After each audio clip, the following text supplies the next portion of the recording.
How large can paradigms be? Well, paradigms can be all-encompassing. They could be a historical framework, that this is a way of thinking about our lives, which is one frame, one paradigm. And then the question is, how do you get out of that? What kind of mental leap must you be able to make to think of a future where that paradigm would have changed? Now, the German philosopher Friedrich Nietzsche thought about such a change. When he looked at his time, the 19th century, he saw what he called the herd mentality. People believed in God, and they thought that the God-given values would set their lives. Obedience to these values given by someone else, by God, was what was required. And self-pity and weakness were seen as virtuous, because in Christianity, the weak shall inherit the earth.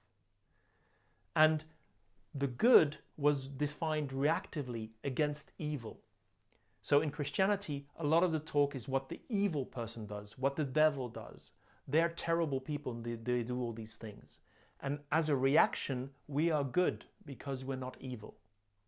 And that was the frame of mind, the frame of living, the existence of his contemporaries, according to Nietzsche.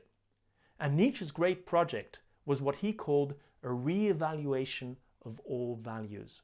He wanted to talk about an Übermensch, which in German means an overman, somebody who has transcended, who has gone beyond this sense of what it means to be a human being. And for that, he came up with a new frame. Nietzsche famously said, God is dead.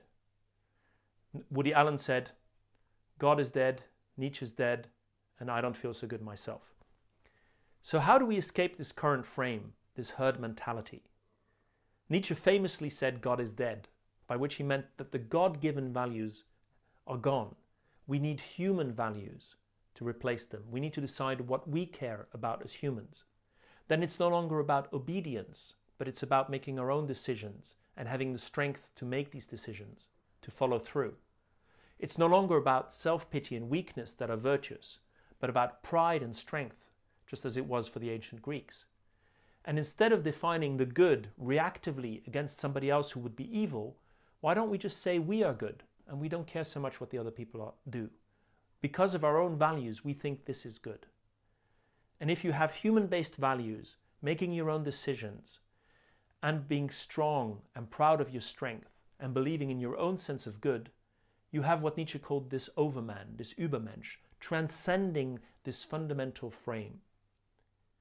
Now, in a certain sense, we have transcended this frame. This is no longer the end of the 19th century, but the beginning of the 21st.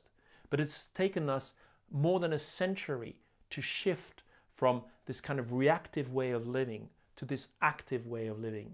Instead of living in fear and weakness and reaction, why don't you say what your life is about? Why don't you state that these are your values and this is what you want to live for and these are the values that you care about?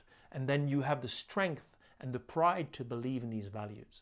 Why don't we create the kind of life for ourselves and for the rest of the people on earth that we believe in, that we're proud of? That would be a revaluation of all values.